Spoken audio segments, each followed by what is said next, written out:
આપ જોઈ રહ્યા છો આપણું ગુજરાત અને હું છું કિશન તિવારી। સમાચારોની વિગતવાર વાત કરીએ તો કેન્દ્રીય ગૃહમંત્રી અને સહકારિતા મંત્રી અમિત શાહ 3 દિવસ ગુજરાત પ્રવાસે આવી રહ્યા છે।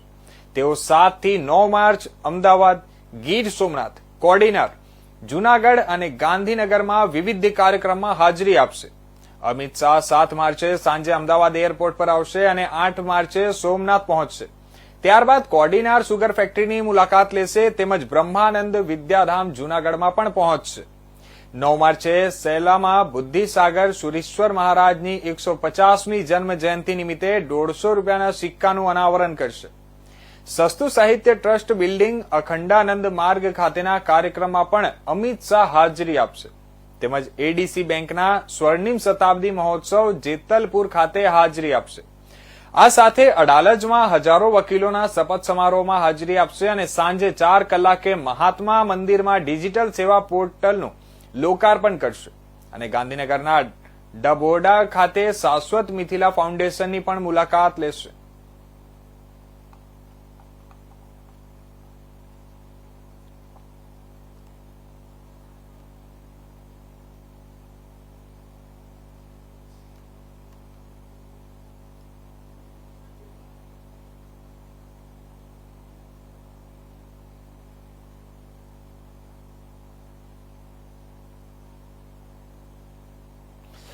તો બીજી બાજુ લોકસભામાં વિપક્ષના નેતા રાહુલ ગાંધી આજથી એટલે કે 7 માર્ચથી 2 દિવસીય ગુજરાતના પ્રવાસે છે।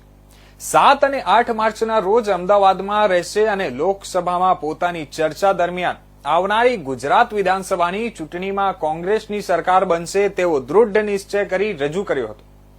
આગામી વિધાનસભાને 2.5 વર્ષ કરતા પણ વધુ સમય બાકી છે ત્યારે રાહુલ ગાંધી 2027ના ચૂંટણી જંગ માટે રનિંગનું ફૂંકવાનું કોંગ્રેસ કાર્યકરોને સાંભળશે અને છેલ્લે કર્ણાટકના બેલગાવીમાં મળેલી CWCની બેઠકમાં સંગઠનનું માળખું મજબૂત કરવા પર ભાર મુકાયો હતો। કેન્દ્રના સંગઠન વર્ષની શરૂઆત આજથી રાહુલ ગાંધી ગુજરાતમાં કરશે અને આ 2 દિવસમાં રાહુલ ગાંધી બ્લોક લેવલથી સિનિયર નેતાઓને પણ મળશે। તમામના ફીડબેક મેળવ્યા બાદ કોંગ્રેસના સંગઠનમાં ધરખમ ફેરફારો થશે।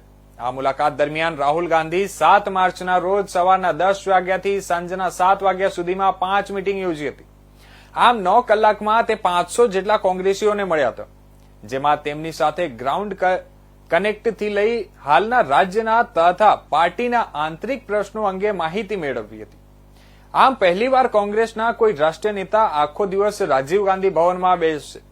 ઉલ્લેખનીય છે કે સાંજે 5 વાગ્યા બાદ નક્કી કરેલા હોદ્દેદારો અને વ્યક્તિઓ સાથે અલગ અલગ બેઠકો કરશે।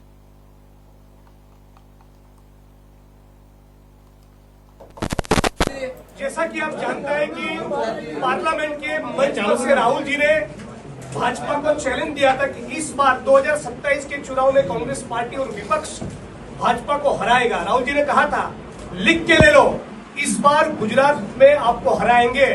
गुजरात प्रदेश कांग्रेस समिति की ओर से भी हम कह रहे हैं कि लिख के ले लो, इस बार हम भी गुजरात प्रदेश कांग्रेस समिति यहाँ की भाजपा को हराएगी।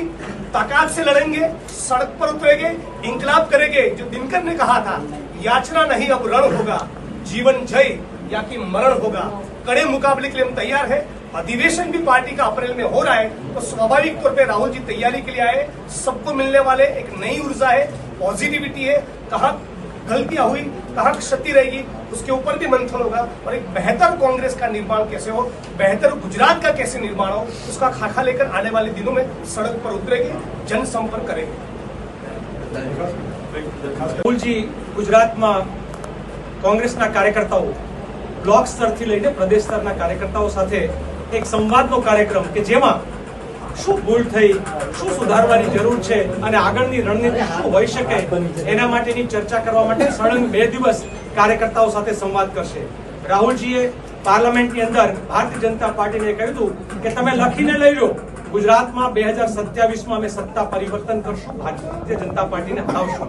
આ જ વાત કોંગ્રેસનો એક કાર્યકર્તાએ નક્કી કર્યું છે ઝંડો લઈને નીકળવા માટેનું કે કોઈ પણ ભોગે ગુજરાતની જનતાને ભારતીય જનતા પાર્ટીના ભ્રષ્ટાચાર, અત્યાચાર, બલાત્કાર અને શોષણમાંથી મુક્તિ માટે થઈને કોંગ્રેસનો એક કાર્યકર્તા એ કઈ રીતે લડવું એની અત્યારે રણનીતિ આ 2 દિવસોમાં. તો આ તરફ વાત કરીએ રાજકોટની, તો છેલ્લા 5 દિવસથી સ્વામિનારાયણ સંપ્રદાયના જ્ઞાન પ્રકાશ સ્વામી દ્વારા પરમ પૂજ્ય સંત શ્રી જલારામ બાપા ઉપર કરેલ અભદ્ર ટિપ્પણી અંગે ભારત દેશ સહિત સમગ્ર દેશમાં વસતા જલારામ બાપાના ભક્તોમાં ભારે રોષ જોવા મળ્યો છે.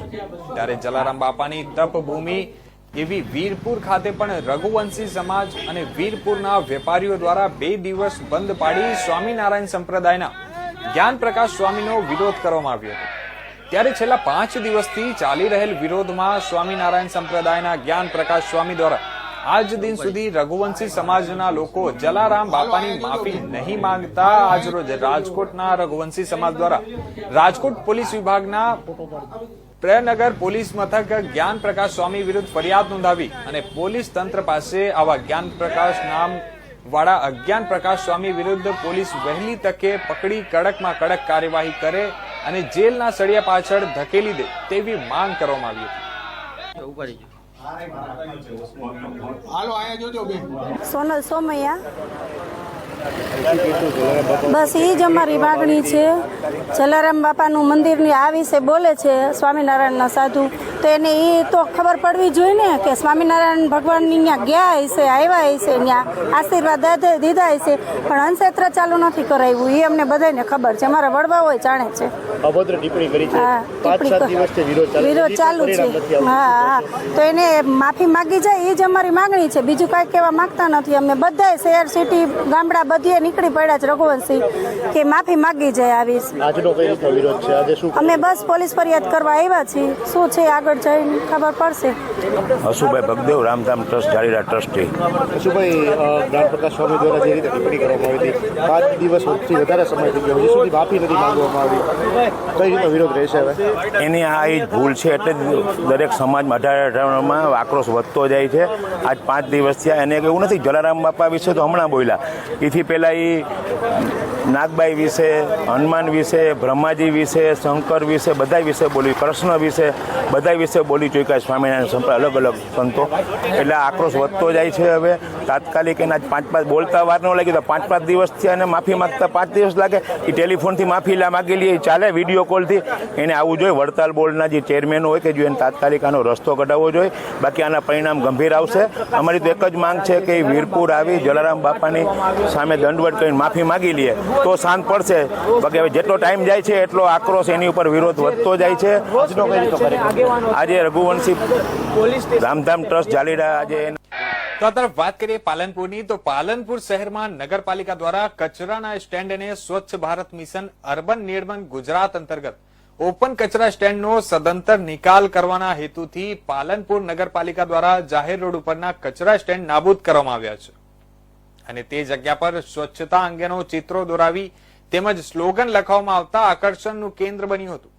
પાલનપુર શહેરમાંથી કચરાના ઢગલાઓ દૂર થાય તેમજ સ્વચ્છતા જળવાય તેવા ઉમદા હેતુથી સરકાર દ્વારા કચરાના સ્ટેન્ડો હટાવી તે જગ્યા પર સ્વચ્છતાના ચિત્રો દોરવાનો અભિગમ અપનાવવામાં આવ્યો છે, જેને લઈ પાલનપુરના ધારાસભ્ય અનિકેતભાઈ ઠાકર, પાલનપુર નગરપાલિકા ચીફ ઓફિસર જીગરભાઈ પટેલ અને પાલિકા પ્રમુખ ચીમનલાલ સોલંકી, સેનિટેશન શાખાના ચેરમેન પાર્થભાઈ ઠાકોરે સમગ્ર પાલિકાના સ્ટાફને સાથે રાખી શહેરના 1 થી 11 વોર્ડમાં જે જગ્યા પર લોકો વધુ કચરો નાખતા હતા તેવી જગ્યાઓને સર્વે કરી તે જગ્યા ઉપર કચરો નાખવાનું બંધ થાય તે માટે તે જગ્યા પર સ્વચ્છતાના ચિત્રો તેમજ સ્વચ્છતા અંગેના સ્લોગન લખાવી તે જગ્યા ઉપર બેસવા માટેના બાકડા મૂકવામાં આવ્યા છે, જેથી લોકો તે જગ્યા પર કચરો નાખવાનું બંધ કરી નિરાંતના પડે બાકડા પર બેસી આનંદ પ્રમોદ કરી શકે છે.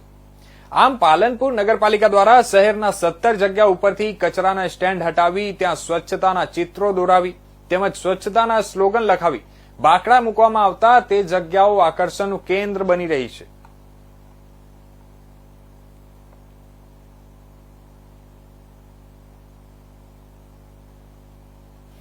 તો આ તરફ વાત કરીએ સુરેન્દ્રનગરની, તો સુરેન્દ્રનગર થાન મગફળીમાં લાગેલ આગની ઘટનાનો મામલો સામે આવ્યો છે.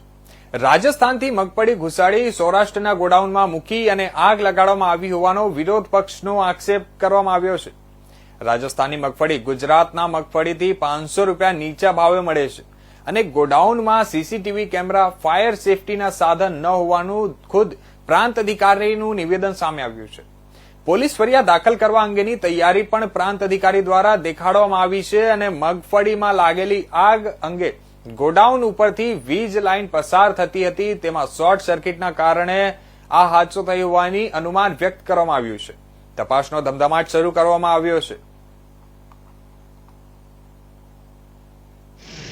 ની અંદર રાજસ્થાનમાં જે સસ્તા ભાવે મગફળી મળતી હતી, આ મગફળી લાવી અને ટેકાના ભાવે બોગસ રજીસ્ટ્રેશનો ખેડૂતોના કરાવીને ઘુસાડવામાં આવી છે. હું દાવા સાથે કહું છું કે 20% થી વધારે આવી મગફળીઓ ઘુસાડવામાં આવી છે. આ અમારા આક્ષેપ છે. જો ખરેખર પ્રમાણિકતા હોય તો અમે નમ્ર વિનંતી તંત્રને, ગુજકો માસોલને કરીએ છીએ. તમે જે મંડળીઓને કામ આપ્યું છે એ મંડળીઓએ ક્યાંક ને ક્યાંક આવા કામ કર્યા હોય, આવી ખેડૂતોના વારંવાર આક્ષેપો થયા છે. જે રાજસ્થાનમાં મગફળી મળતી એ 17,000 ની ખાંડી મળતી હતી, અહીંયા પહોંચતી થતી 17,000. જયારે ટેકાના ભાવે વેચાણ કરવા જાવ તો 27,000 રૂપિયા, એટલે કે પ્રતિ મણે 500 રૂપિયાનો ભાવ ફેર મળતો હતો. 50 કરોડ કરતા વધારે રૂપિયાની આવી મગફળી ઘુસાડી હોય, આવી ખેડૂતોમાં ચર્ચા છે. તો ક્યાંક ને ક્યાંક જે જુદા જુદા ગોડાઉનો છે, આ ગોડાઉનોની અંદર તપાસ થવી જોઈએ. ખરેખર ખેડૂતોની મગફળી ગુજરાતના ખેડૂતોની છે કે રાજસ્થાનના ખેડૂતોની છે? જો તંત્રમાં પ્રમાણિકતા હોય, ગુજકો માસોલ જો ખરેખર સાચી તપાસ કરવા ઈચ્છતું હોય તો તમામ ગોડાઉનોની તપાસ કરવામાં આવે. એની સાથે સાથે જે આ દૂરથી મગફળી લાવ્યા છે, અહીંયા પણ અમને જાણવા મળ્યું કે 3 દિવસ પહેલા જ ગોડાઉન મેનેજર જે હતો, એ 3 દિવસ પહેલા જ જે મૂળ મેનેજર હતો એની બદલી થઈ, રજા ઉપર ગયો. અચાનક કોઈ મેનેજર આવે છે, એ મેનેજર આવતાની સાથે બીજા દિવસ આગ લાગે છે. આજુબાજુના વિસ્તારમાં જયારે અમે રહીશોને પૂછ્યું ત્યારે જાણવા મળ્યું કે અહીંયા ઘણી વખત રાત્રે પણ વાહનો આવતા હતા. તો આ વાહનો કોના હતા? કોણ આવતું હતું રાત્રે? ઘણા બધા સવાલોની વચ્ચે ક્યાંક ને ક્યાંક અમારું સ્પષ્ટ માનવું છે કે મગફળી ખેડૂતોના ખેતરમાં હોય ક્યારેય આગ લાગતી નથી. મગફળીની એપીએમસીમાં આગ લાગતી નથી. ખેડૂતોના ગોડાઉનમાં આગ લાગતી નથી. જ્યારે ટેકાના ભાવે ખરીદી થાય માત્ર ત્યારે જ શા માટે આગ લાગે છે? એટલે જવાબદાર લોકો જે છે એની પર કાયદેસરની કાર્યવાહી થવી જોઈએ. 1 કે 2 દિવસની અંદર જો ગુનો દાખલ થાય તો ભલે, નહીતર અમે પોતે ફરિયાદી બની અને તમામ વિગતો સાથે જવાબદાર લોકોની સામે ગુનો દાખલ કરવા અમે ફરિયાદી બનીશું. જી, કેટલું નુકસાન છે અને ક્યાં ક્યાંથી આ મગફળી ગોડાઉનમાં મૂકવામાં આવી હતી? ગઈકાલે 10 થી 10:30 ની વચ્ચે થાનગઢના જે ગોડાઉનની અંદર જે મગફળીનો જથ્થો છે સંગ્રહ કરવામાં આવેલો, ત્યાં આગ લાગેલી.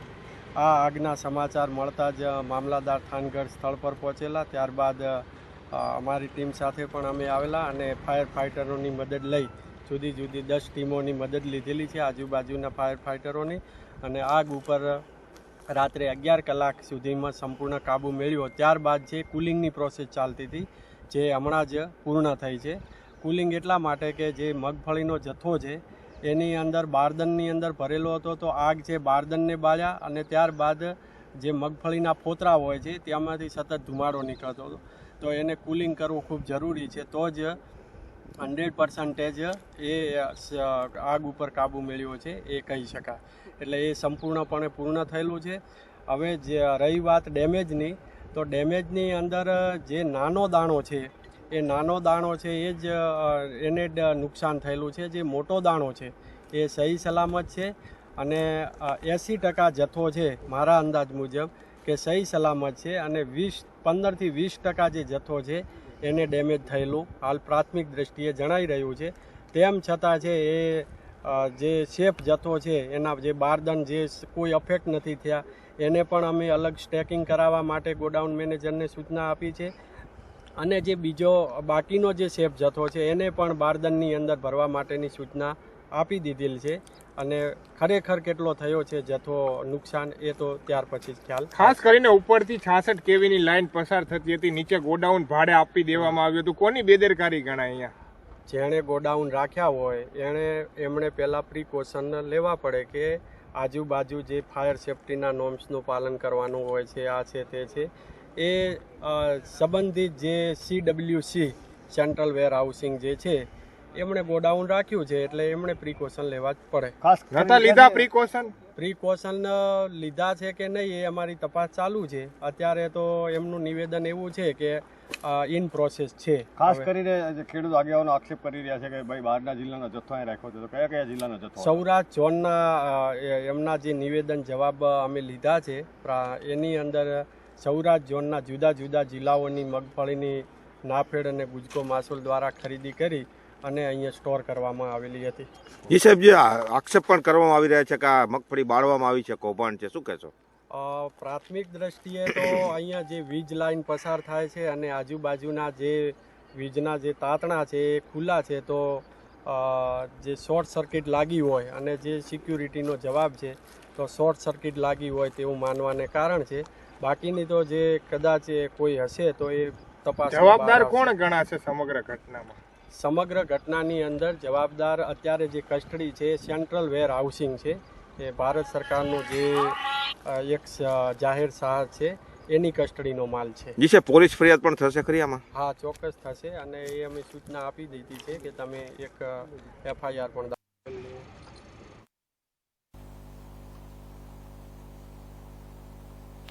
તો આ તરફ વાત કરીએ અમરેલીની, તો અમરેલીના બક્સરા શહેર અને તાલુકાની આંગણવાડી વર્કર બહેનોએ આવેદનપત્ર આપ્યું છે.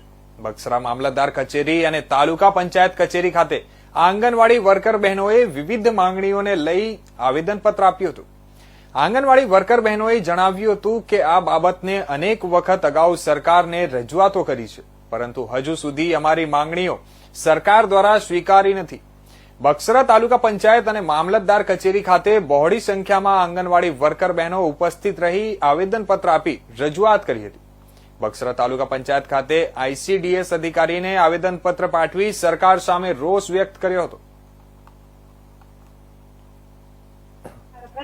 બેન પાડલિયા છે, હું જિલ્લામાં પ્રમુખ પદ ભજવું છું અને અમે ઘણા છેલ્લા કેટલા ટાઈમથી સરકારશ્રીને આવેદનપત્ર આપીએ છીએ. અમારી મુખ્ય 22 માંગણીઓ છે, એમાંથી સરકારે અમને 2022માં વાયદો કરેલો તમારી માંગણી પૂરી કરશું, પણ એમાંથી એક પણ સરકારે માંગણી પૂરી કરેલ નથી.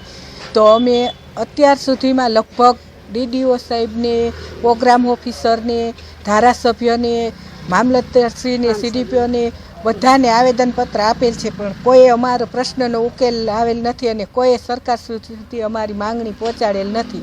તો જો હવે અમે આવેદનપત્ર આપીએ છીએ અને એમ છતાંય સરકાર જો અમારા પ્રશ્નનો કાંઈ નિરાકરણ નહીં કરે તો અમે ગાંધી રાહે આંદોલન કરવા ઉગ્ર બનશું. અત્યારે કોને કોને આવેદન? અત્યારે અમે તાલુકા પંચાયતમાં CDPO શ્રીને આપ્યું અને મામલતદાર શ્રી સાહેબને આપેલ છે. તો બીજી બાજુ વાત કરીએ સુરેન્દ્રનગરની, તો સુરેન્દ્રનગર વઢવાણ વાંદેલા ટીંબા હાઈવે લોકોએ કર્યો હતો ચક્કાજામ. વઢવાણ શ્રીજીનગર સોસાયટી સહિત આજુબાજુની સોસાયટીઓમાં પીવાનું પાણી ન આવતું હોય લોકો પાણી પ્રશ્ને ચક્કાજામ કર્યો હતો.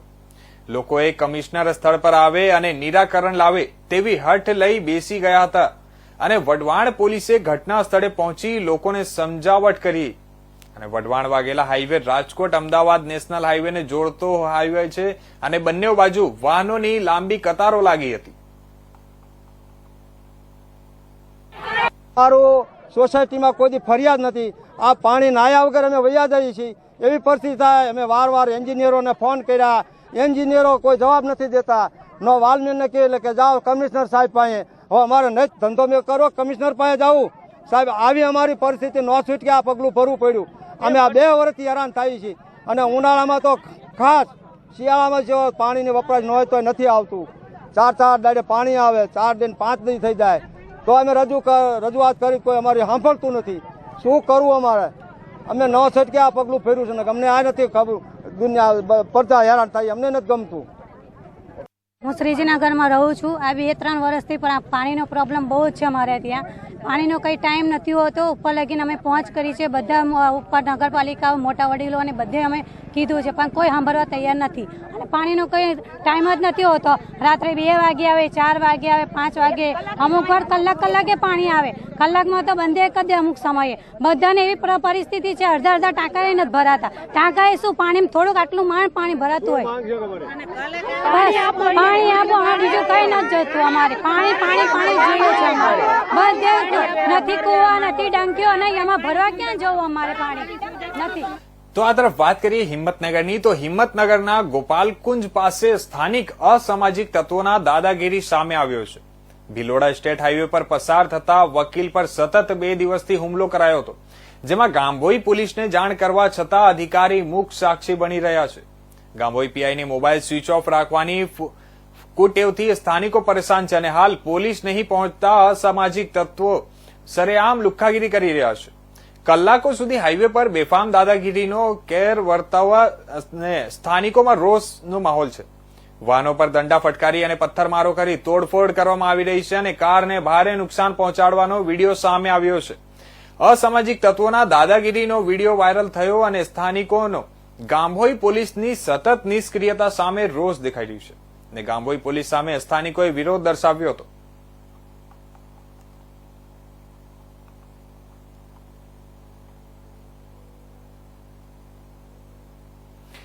ઇતિહાસમાં પ્રથમ વખત હોળી ફૂલ ડોલ ઉત્સવમાં દ્વારિકાધીશ મંદિર પર લાઇટિંગ ડેકોરેશન કરવામાં આવ્યું છે. વહીવટદાર દ્વારિકા મંદિરના નિર્ણયથી શ્રદ્ધાળુઓમાં ખુશીની માહોલ છે અને પગપાળા આવતા હજારો યાત્રુઓ માટે જુસ્સો વધારવા તંત્રની નવીન પહેલ કરવામાં આવી છે. કૃષ્ણ જન્માષ્ટમીમાં મંદિર પર લાઇટિંગ કરવામાં આવતી હોય છે અને હવે આ નિર્ણયથી જગત મંદિરની શોભામાં અભૂતપૂર્વ વધારો થશે. અન્ય વહીવટી સુવિધાઓ માટે મંદિર વ્યવસ્થાપન સમિતિ અને વહીવટદારની પૂર્વ તૈયારીઓ સાથે ભક્તોની સેવા માટે તંત્ર સજ્જ બન્યું છે.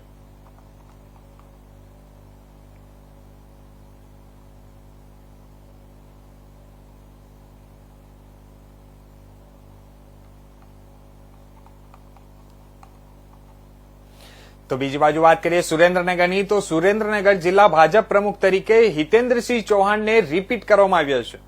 કમલમ ખાતે કાર્યકરોનો ધસારો જોવા મળ્યો હતો, જેમાં પૂર્વ ગૃહમંત્રી પ્રદીપસિંહ જાડેજા સહિતના નેતાઓ શુભેચ્છાઓ આપવા પહોંચ્યા હતા અને સુરેન્દ્રનગર જિલ્લા ભાજપ પ્રમુખ તરીકે હિતેન્દ્રસિંહ રિપીટ થતા કાર્યકરોનો ઉત્સાહ 7મા આસમાને જોવા મળ્યો હતો.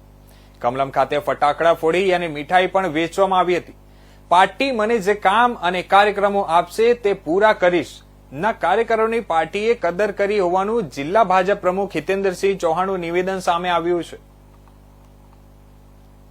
રાષ્ટ્રીય ભાજપ અને પ્રદેશ ભાજપ દ્વારા રિપીટ મને જ્યારે કરવામાં આવ્યું છે ત્યારે વિશ્વ નેતા, ગુજરાતના પનોતા પુત્ર અને દેશના લોકપ્રિય વડાપ્રધાન શ્રી નરેન્દ્રભાઈ મોદી સાહેબ, ગુજરાતના પનોતા પુત્ર અને ચાણક્ય અને દેશના ગૃહમંત્રી શ્રી અમિતભાઈ શાહ સાહેબ, પ્રદેશ અધ્યક્ષ અને કેન્દ્રીય જળ સંસાધન મંત્રી સી આર પાટીલ સાહેબ, ગુજરાતના મૃદુ અને મક્કમ મુખ્યમંત્રી શ્રી ભૂપેન્દ્રભાઈ પટેલ સાહેબ, જેમને જીવન દેશ માટે સમર્પિત કર્યું એવા સંગઠનના મહામંત્રી શ્રી રત્નાકરજી, વિનોદભાઈ ચાવડા સાહેબ, રજનીભાઈ પટેલ સાહેબ, ચૂંટણી અધિકારી શ્રી ઉદયભાઈ કાનકડ, હિતેશભાઈ પટેલ, ધવલભાઈ દવે દ્વારા જ્યારે મને ફરીથી તક આપવામાં આવી છે ત્યારે હું